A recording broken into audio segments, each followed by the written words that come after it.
மந்திர வண்ணத்தூரிகை. வணக்கம் குழந்தைகளே.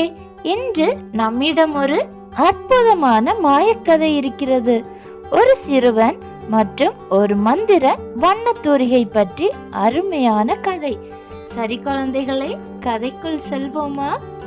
ஒரு சிறிய கிராமத்தில் அருண் என்ற ஒரு ஏழை சிறுவன் இருந்தான். அவன் வரைவதில் மிகுந்த ஆர்வம் கொண்டவன்.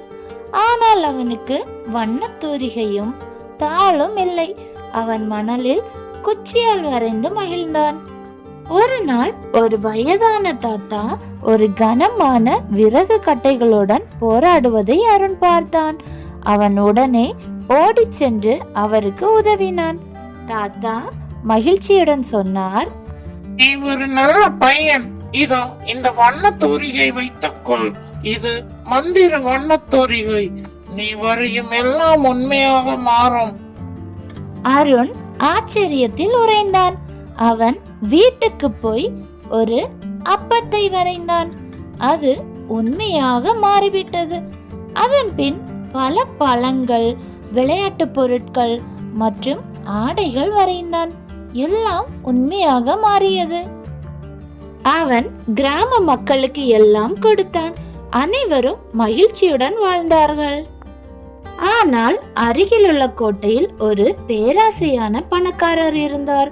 அவர் இந்த மந்திர வண்ணத்தூரிகை பற்றி கேட்டதும் அவன் தன் காவலர்களை அனுப்பி அதை அபகரித்தான். அவன் தானாகவே சித்திரங்கள் வரைந்தான், தங்கம், வைரம்.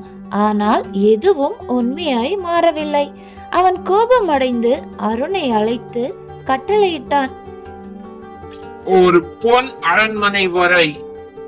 அருண் அமைதியாக ஒரே வார்த்தை சொன்னான், சரி.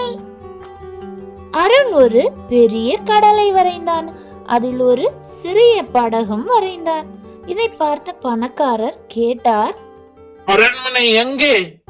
அருண் மெதுவாக சொன்னான், அது கடலுக்கு அந்த பக்கம். நீங்களே போய் பாருங்கள். அவர் படகில் ஏறி நடுக்கடலை நோக்கி புறப்பட்டார். அந்த நேரத்தில் அருண் ஒரு பெரிய அலையை வரைந்தான். உடனே அலை அடித்து படகு கவிழ்ந்தது. பணக்காரர் தண்ணீரில் விழுந்தார். அவர் மீண்டும் ஒருபோதும் வரவில்லை. அருண் தனது மந்திர வண்ணத்தூரிகையை நல்ல காரியத்திற்கு மட்டும் பயன்படுத்தினான். கிராம மக்களும் ஆனந்தமாகவும் அமைதியாகவும் வாழ்ந்தார்கள். கதையின் நீதி: நல்ல தர்மமும் நேர்மையும் மகிழ்ச்சியை தரும். ஆனால் பேராசை மனிதனை அழிவுக்கு கொண்டு செல்லும். குழந்தைகளே, நம்மிடம் மந்திர வண்ணத்தூரிகை இல்லைனாலும் நம்முடைய மனதில் இருக்கும் நல்ல மனம்தான் மிகப்பெரிய மாயவித்தை. நீங்கள் உதவிகரமாக இருக்கின்றீர்கள் என்றால் அது உண்மையான மந்திரம்தான். நீங்களும் நல்ல தர்மத்துடன் வாழுங்கள், மற்றவர்களுக்கு உதவுங்கள். நீங்கள் தான் ரியல் ஹீரோ. இந்த கதை பிடிச்சிருந்தா லைக் பண்ணுங்க, ஷேர் பண்ணுங்க, சப்ஸ்கிரைப் பண்ணுங்க. நன்றி.